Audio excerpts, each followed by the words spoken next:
Bismillahirrahmanirrahim. Assalamualaikum warahmatullahi wabarakatuh.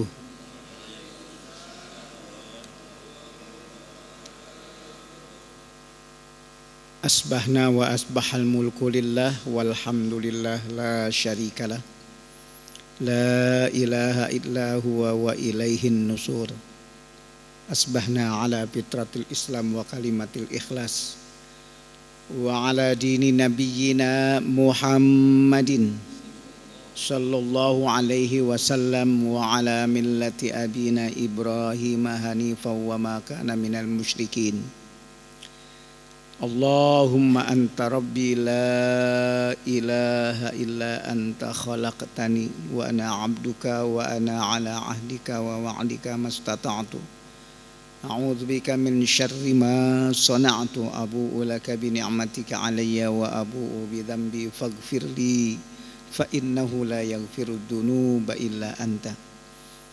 Asyhadu an la ilaha illallah wahdahu la syarikalah wa asyhadu anna Muhammadan 'abduhu wa rasuluh. Allahumma salli wa sallim ala hadzal nabiyyil karim Sayyidina Muhammadin wa ala alihi wa ashabihi wa junudihi wa ansarihi wa man tabi'ahum bi ihsanin ila yaumiddin. Faqad qala Allah ta'ala fi kitabihil karim, a'udzu billahi minasyaitonir rajim, bismillahirrahmanirrahim. Inna a'tainakal kautsar fasholli li rabbika wanhar. Inna syani'aka huwal abtar. Shadaqallahul azim. Para alim ulama, para guru, para asatiz yang saya tidak sebutkan satu persatu, insya Allah tidak mengurangi takzim saya kepada antum semua. Semoga Allah selalu melimpahkan rahmat, hidayah, inayah, dan Allah selalu memberikan kesehatan, ketabahan dan kesabaran sehingga istiqomah di jalannya, insya Allah, amin ya rabbal alamin. Bapak-bapak hadirin jamaah salat subuh Masjid Al-Mujahidin yang dimuliakan oleh Allah Subhanahu wa taala. Kita bersyukur kepada Allah atas berbagai macam limpahan rahmat dan nikmat yang Allah karuniakan kepada kita, sehingga di pagi hari ini kita buka kehidupan kita dengan bertakarub ilallah, mendekatkan diri kepada Allah Subhanahu wa taala.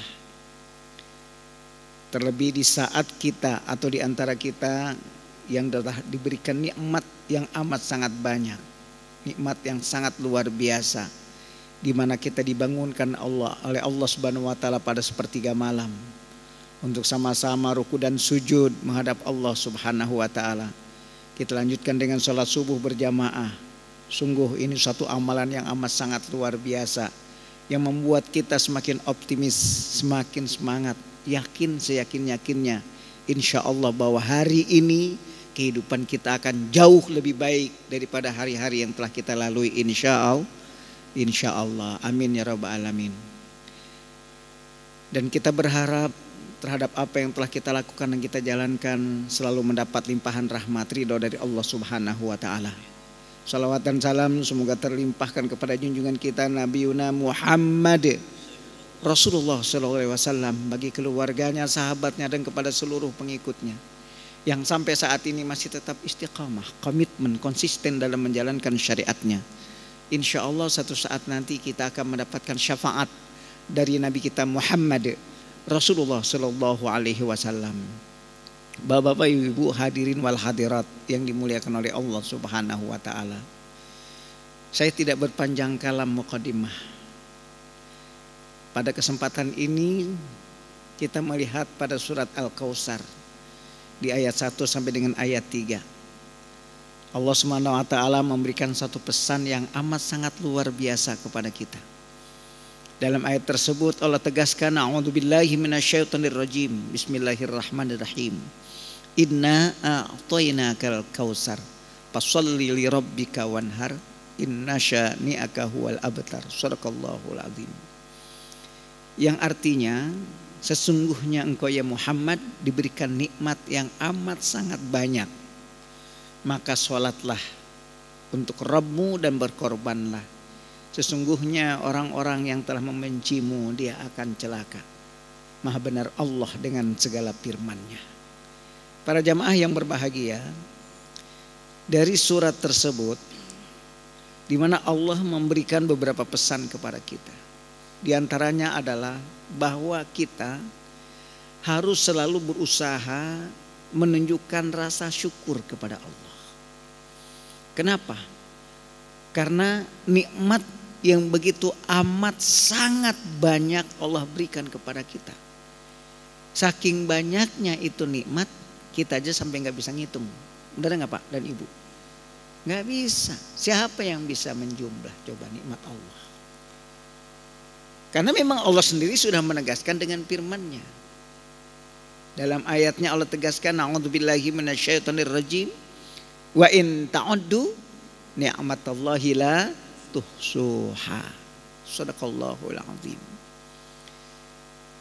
Kata Allah, jika engkau mau menghitung nikmatku, itu enggak akan bisa menghitungnya. Karena apa? Karena banyaknya itu nikmat. Susah kita ngitungnya. Kita hanya bisa merasakan nikmat dalam hidup itu, tapi menjumlah nikmat sekian banyak itu tidak akan mampu. Tidak ada satupun orang yang mampu. Oleh karena itu, yang terpenting bagi kita adalah bagaimana mewujudkan rasa syukur itu kepada Allah. Nikmat yang udah begitu besar, begitu banyak Allah berikan kepada kita, yang kita rasakan sepanjang hidup kita, lalu wujud syukurnya itu apa? Kan itu yang harus kita perhatikan para jamaah yang berbahagia. Kenapa? Karena nanti di hadapan Allah, orang-orang yang bersyukur itu sangat sedikit. Qalilan ma tashkurun. Dikit banget orang-orang yang bersyukur itu. Dan kita berharap digolongkan atau dimasukkan pada golongan orang-orang yang bersyukur kepada Allah. Nah, oleh karenanya wujud syukur itulah yang harus kita tunjukkan di hadapan Allah Subhanahu wa taala. Apa wujud syukurnya? Di dalam ayat tersebut kata Allah, "Fasholli li rabbika wanhar." Setelah Allah bercerita, menjelaskan tentang masalah nikmat yang begitu banyak diberikan kepada kita, lalu Allah memerintahkan kepada kita, khususnya kepada Nabi kita Muhammad Rasulullah SAW, dengan apa? Fasholli li rabbik. Maka sholatlah kalian untuk Rabb kalian, untuk Tuhan kalian. Kenapa sholat? Karena sholat ini sesuatu yang amat sangat penting di dalam kehidupan kaum muslimin. Apa kepentingannya? Yang pertama, di dalam hadis Rasulullah menjelaskan. Apa kata beliau? As-salatu imanuddin. Wa man aqamaha faqad aqamaddin. Wa man tarakaha faqad hadamaddin. Atau kama qala Rasulullah sallallahu alaihi wasallam. Salat itu menjadi tiang agama, kata Rasul.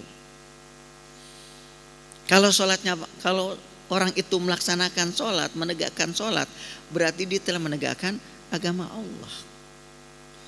Barang siapa yang meninggalkan salat, maka dia termasuk orang-orang yang meruntuhkan agama Allah Subhanahu wa taala. Nauzubillah. Ini as-shalah.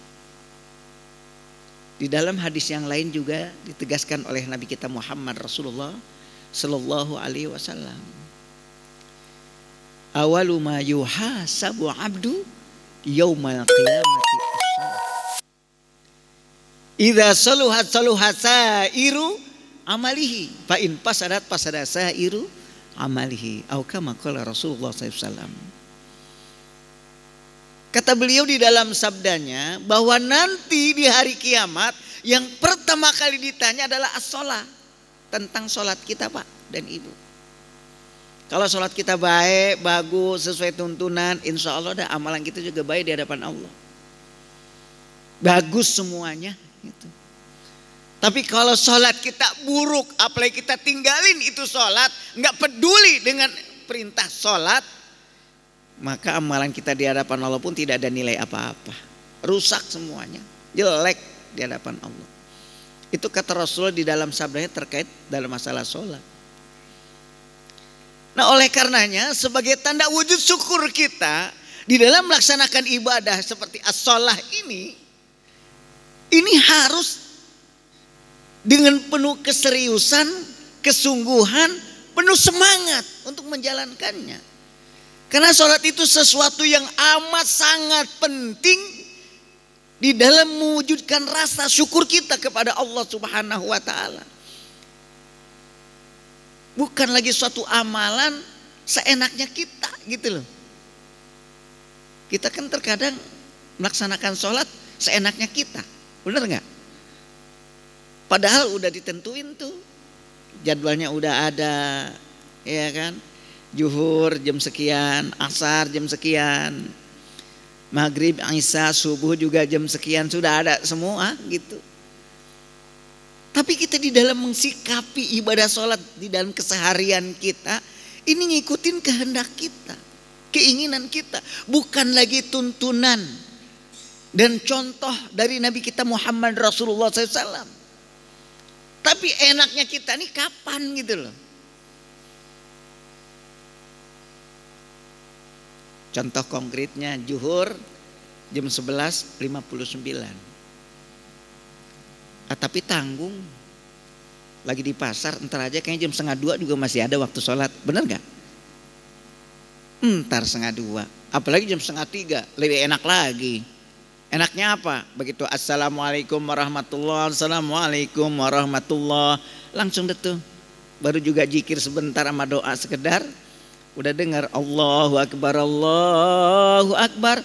Alhamdulillah udah masuk waktu asar, cepet banget sih asar udah masuk, baik ya Allah. Padahal baru juga zuhur, ya enggak? Kenapa? Nah zuhurnya mendekati asar. Ini keinginan kita.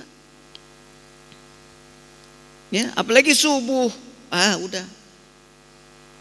Begitu dengar as-salatu khairum minan naum. Enggak sholat juga enggak apa-apa lah. Ntar aja. Ya, baru juga qomat. Atau baru juga azan, baru juga qomat, terus begitu. Jadi kita anggap kecil gitu sholat ini. Bukan sesuatu yang penting dalam hidup kita. Padahal kata Nabi kita dengan tegas dan jelas, kalau kita ibadah seperti sholat, tidak dengan keseriusan, tidak dengan penuh semangat dan kesungguhan, tidak mengikuti contoh tauladan dari Nabi kita Muhammad Rasulullah SAW, maka seluruh amal yang telah kita lakukan, kata beliau, di hadapan Allah Subhanahu wa taala menjadi rusak. Ini para jamaah yang berbahagia. Mungkin pernah dengar ya, ada salah seorang sahabat Nabi kita Muhammad SAW yang bernama Abdullah Ummi Maktum. Beliau seorang laki-laki yang matanya buta, yang rumahnya jauh di balik bukit. Nggak ada orang yang nuntun dia kalau dia mau ke masjid Nabi kita Muhammad SAW melaksanakan ibadah sholat berjamaah, nggak ada. Cuma ngandelin tongkat doang. Suatu ketika dia minta permohonan kepada Nabi kita Muhammad SAW. Apa kata beliau? Ya Rasulullah, saya minta keringanan dah. Kalau sholat zuhur oke lah saya berjamaah. Asar insya Allah siap. Maghrib bisa, apalagi isya. Habis maghrib gak pulang saya, karena kau pulang kejauhan. Tapi untuk sholat subuh ini berat buat saya. Kenapa? Rumah saya jauh di balik bukit, mata saya juga buta ya Rasulullah SAW. Enggak ada famili saya yang nuntun saya, kecuali mengadakan tongkat yang ada di tangan. Kata Rasulullah, ya baiklah kalau emang begitu. Secara akal diterima Pak. Rumahnya juga jauh, matanya buta, gak ada yang nuntun sholat subuh lagi. Tapi apa? Begitu Abdullah Ummi Maktum beberapa langkah meninggalkan beliau, lalu Rasulullah memanggil, ta'ala ya Abdullah Ummi Maktum. Beliau bertanya, hal tasma'un nida, apakah engkau mendengar di saat suara azan dikumandangkan dari menara masjid? Beliau mengatakan, bala ya Rasulullah, dengar ya Rasul. Lalu bagaimana sikap Nabi kita Muhammad SAW? Kata beliau, Pak Ajib, wajib ente datang ke masjid. Bayangkan, wajib. Padahal udah bilang mata saya buta, rumah jauh, nggak ada yang nuntun saya. Tapi kata Rasul wajib. Wajib ente datang. Orang dengar azan kok. Makan zaman sekarang ini banyak tetangga kita, tetangga masjid padahal. Tapi subuh nggak ke masjid. Begitu tanya, kenapa nggak ke masjid? Orang kagak dengar azan. Nah itu alasannya. Nggak kedengeran azan. Karena mungkin kesumpel kali. Atau disumpel sama syaitan. Ini Pak, nggak ada toleransi. Tapi setelah itu beliau di dalam kisahnya tidak lagi terlambat. Jangankan nggak hadir, terlambat pun tidak sholat berjamaah. Nggak masbuk. Selalu bersama Nabi kita Muhammad Rasulullah SAW. Walaupun mata buta jauh rumahnya di balik bukit, tidak menjadi hambatan bagi beliau datang ke Masjid Rasulullah SAW, sholat berjamaah bersama beliau di waktu subuh. Masya Allah. Kenapa?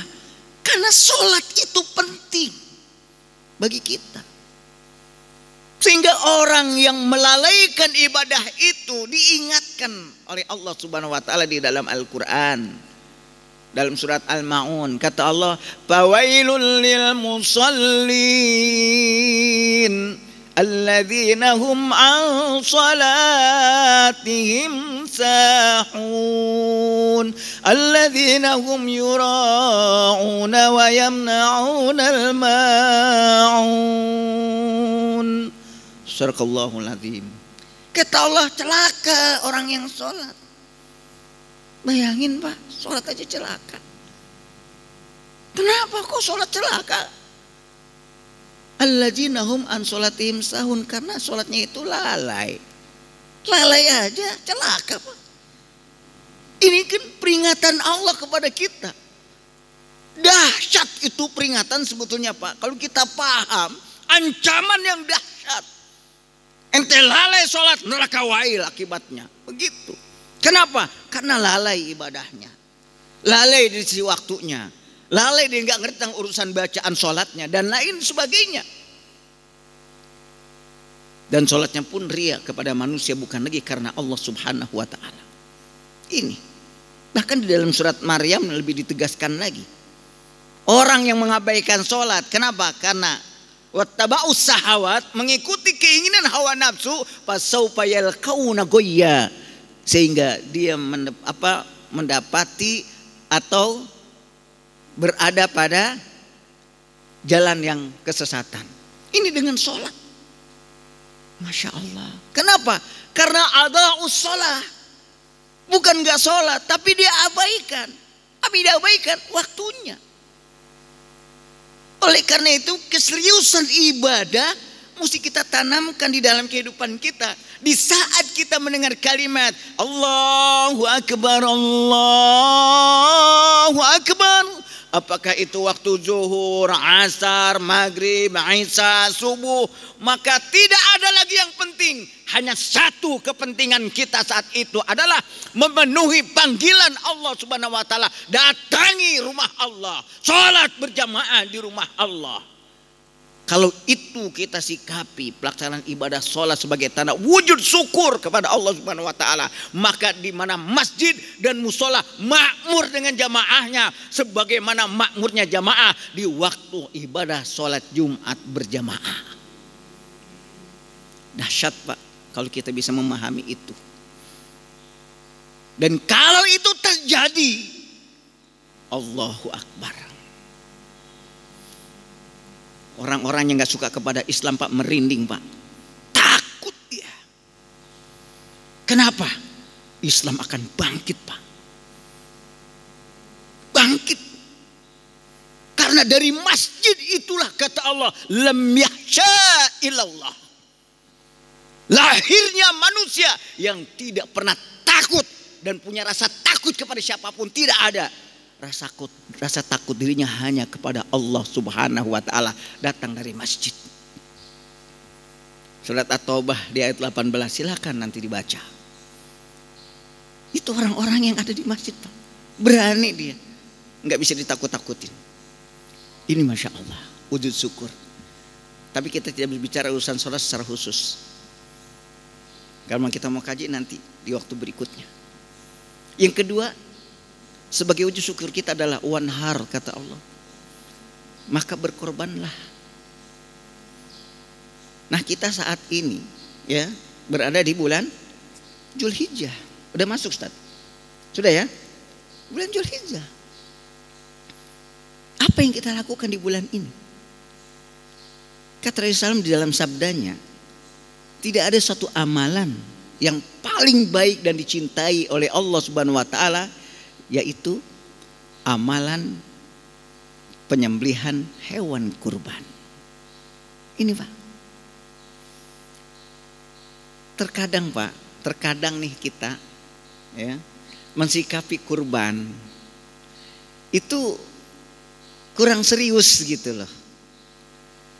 Bahkan secara umum kalau kita udah sekali berkorban di tahun yang lalu, untuk tahun ini enggak dulu dah, karena kan udah tahun kemarin, jadi cukup sekali gitu. Karena kita nganggapnya hanya sunnah biasa saja gitu. Padahal korban itu merupakan sunnah muakkadah, sunnah yang memang dipentingkan, diutamakan, hampir mendekati wajib, itu kurban. Nabi kita Muhammad Rasulullah SAW menegaskan di dalam sabdanya, apa kata beliau?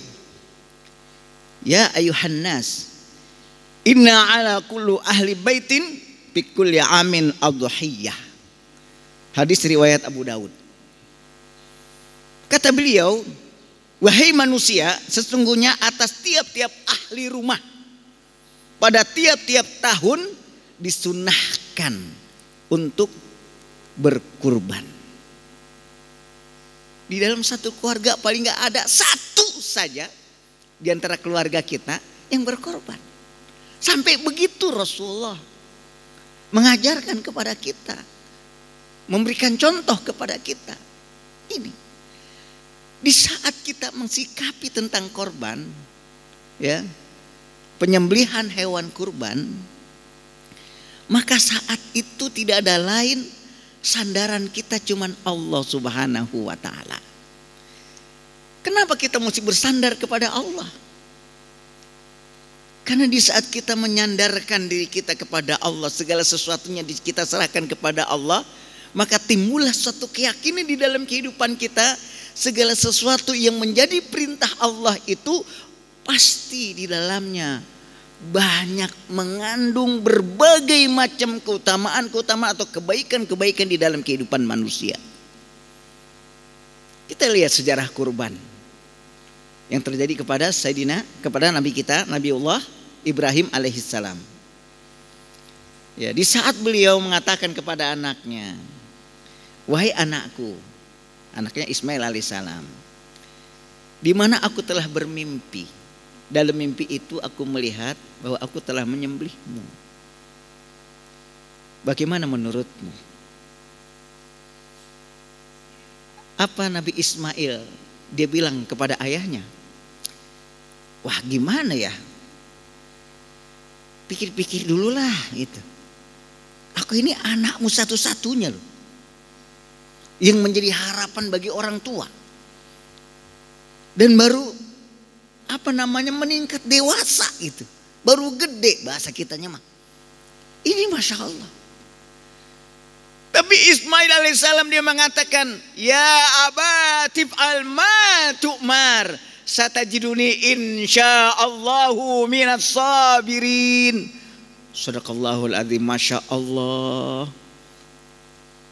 Dipasrahkan semua kepada Allah Subhanahu wa taala. Enggak ada rasa gentar sedikit pun di dalam kehidupannya. Enggak ada pada pikirannya, nanti dulu, pikir-pikir dulu. Masa iya saya anak satu-satunya, tega-teganya saya disembelih, ya Allah.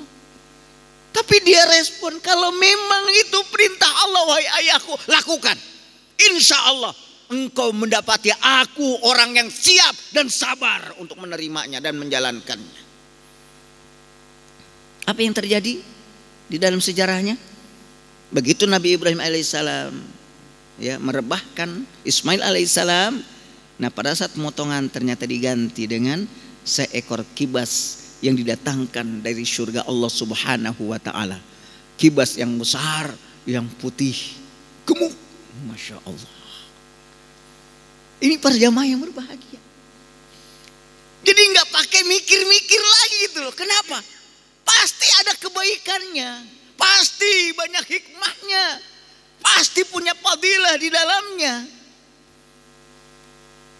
Segala perintah Allah pasti ada kebaikan, walaupun mungkin menurut nafsu kita terasa berat gitu loh.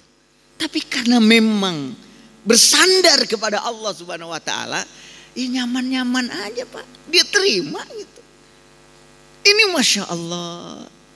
Inilah syukur yang mesti kita wujudkan kepada Allah. Karena segala sesuatu yang Allah perintahkan, yang datang dari Allah Subhanahu wa taala, tidak ada lagi. Tidak ada lagi keraguan. Pasti Allah memberikan balasan yang lebih baik. Nah, kalau kita kan nggak gitu ya Pak. Kita masih banyak mikir, sekarang panjang banget mikirnya. Iya kan? Kayaknya tahun ini aneh nggak bisa korban dah. Gitu. Emang kenapa? Banyak urusannya. Iya disebutin tuh anak sekolah, kontrakan rumah, kalau masih ngontrak, cicilan mobil, kalau ngeredit, apalagi San. Banyak banget itu diceritain. Kayaknya nggak bisa tahun ini saya korban. Mohon maaf aja ya panitia. Mohon maaf. Maaf sama Allah, jangan sama panitia. Panitia mah terserah itu cuma ngelakuin doang, jalanin doang amanah dari kita. Iya kan? Minta maaflah kepada Allah. Ini Pak. Jadi jiper gitu loh. Menghadapi hari Idul Kurban jadi jiper dia. Ya korban sih korban Ustadz. Cuman apa? Korban perasaan setiap tahun. Nah, korban perasaan. Kenapa setiap tahun selalu ada panitia yang ngetok Assalamualaikum, Waalaikumsalam. Ini Pak kuponnya nanti ngantri ya. Ngantri jam berapa? Jam 2. Udah datang jam 2 belum kelar. Akhirnya nongkrong aja. Jajannya udah habis tuh, tawan bakso 3 mangkok. Udah berapa duit tuh. Iya kan gede juga akhirnya modalnya. Iya Pak. Ya, korban perasaan. Kenapa? Karena kita tidak bersandar kepada Allah. Kalau kita bersandar kepada Allah, begitu ada orang menawarkan, gimana korban? Insya Allah siap. Udah ada duitnya? Belum. Lah, kok siap aja? Lah, kan saya punya Allah yang maha kaya. Saya punya Allah yang maha rahman. Saya punya Allah yang maha dermawan. Saya punya Allah yang maha pengasih, yang penyayang. Saya punya Allah Subhanahu wa taala yang selalu mendengarkan akan curhat isi hati saya, dan Allah pasti mengabulkan dan memberikan sebagaimana Allah memerintahkan kepada kita. A'udzubillahi minasyaitonir rajim. Wa idza sa'alaka 'ibadi anni fa inni qarib ujibu da'watad da'i idza da'an bal yastajibu li wal yu'minu bi la'allahum yarsudun. Sadaqallahul azim. Apa kata Allah? Ya Muhammad, kalau ada hambaku bertanya kepadamu tentang aku, maka sampaikan kepada mereka bahwa aku dekat kepadanya. Allah dekat sama kita Pak. Bagaimana dekatnya Allah? Allah sendiri yang bilang, ujibu da'watad da'i idza da'an. Dekatnya Allah kepada hambanya, mengabulkan doa seorang hamba yang hamba terus menerus memohon doa kepada Allah Subhanahu wa taala. Bukan curhat sama mertua, bukan curhat sama orang tua, bukan curhat sama anak. Curhatlah dia kepada Allah, segala kebutuhannya, segala keinginannya Allah kabulkan. Ud'uni astajib lakum. Kalau hambaku berdoa meminta, pasti aku kabulin, kata Allah. Ada syarat? Ada. Enggak gratis Pak. Ada syaratnya. Enggak banyak, cuman 2. Apa syaratnya? Yang pertama kata Allah, fal yastajibuli. Respon panggilan Allah. Itu yang pertama. Respon dulu panggilan Allah. Begitu kita tahu jam 11.59 Allah pasti memanggil saya kalau saya beriman kepadanya. Panggilan apa? Hayya 'alas shalah, hayya 'alal falah. Panggilan salat, panggilan menuju kemenangan, kesuksesan, keberhasilan, kata Allah. Dipanggil dari menara masjid Al-Mujahidin. Maka jam 12 kurang 15 menit dia sudah berkemas-kemas, yang dagang berkemas-kemas dengan dagangannya sudah mulai ditutup. Kenapa? Siap-siap saya akan menghadap yang maha kaya. Siap-siap saya akan menghadap kepada yang maha dermawan. Bersiap-siap saya akan menghadap kepada yang maha menentukan kehidupan saya. Sukses dan tidaknya ada pada dia. Untung dan rugi dagang ada pada dia. Kaya dan miskinnya ada pada dia. Semua dia yang menentukan kehidupan kita.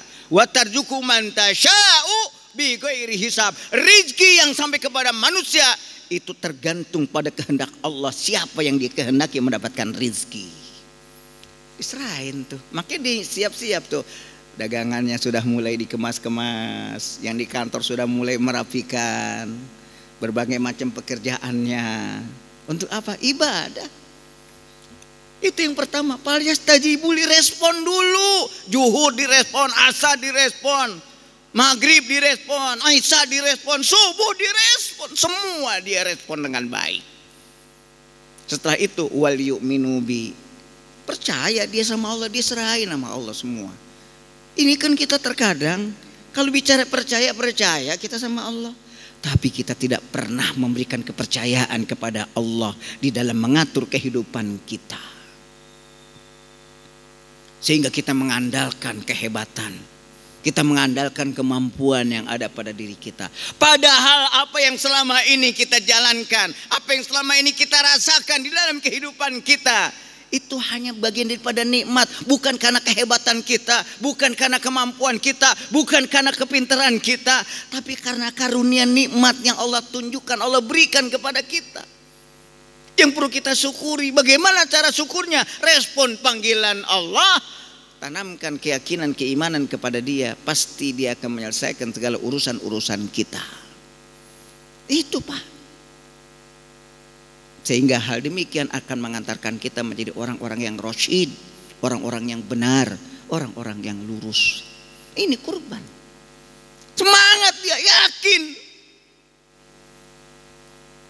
Makanya kata Nabi kita Muhammad SAW, di saat kita berkorban, apa kata beliau? Fatibu biha nafsan, tenang aja kalau anda mau korban mah. Kata Rasul gitu. Kenapa tenang? Pasti ada pengganti yang lebih baik. Asalkan kita tulus karena Allah, bukan karena nggak enak. Kayaknya nggak enak gue nih kalau nggak korban. Kenapa? Gue kan disini dikenal orang yang paling kaya, pedagang paling sukses, paling ustad. Wah, masa iya enggak? Enggak begitu. Lillah, mengharapkan ridha Allah. Nyaman Pak. Makanya di saat kita belum mampu, kita cerita lagi sama Allah. Ya Allah, aku sangat berkeinginan di tahun ini ya Allah bisa korban 1 ekor sapi. Paling enggak yang nilainya 35 juta ya Allah. Tapi entah dari mana jalan-jalan yang aku dapatkan, rezeki yang begitu besar, yang begitu banyak untuk membeli 1 ekor sapi. Tapi aku yakin jika memang Engkau yang punya kehendak, tidak ada satupun yang bisa menghalanginya. Bismillah, niat dia tanamkan. Ternyata udah saatnya meleset, cuma dapat 3.500.000. Masih bisa sapi enggak? Ya masih bisa sapi, cuma 1 ekor ber-7, iya kan? Kebeli juga. Namanya juga sapi, sapi-sapi juga, ya enggak? Tapi niat dulu Pak, semangat dulu.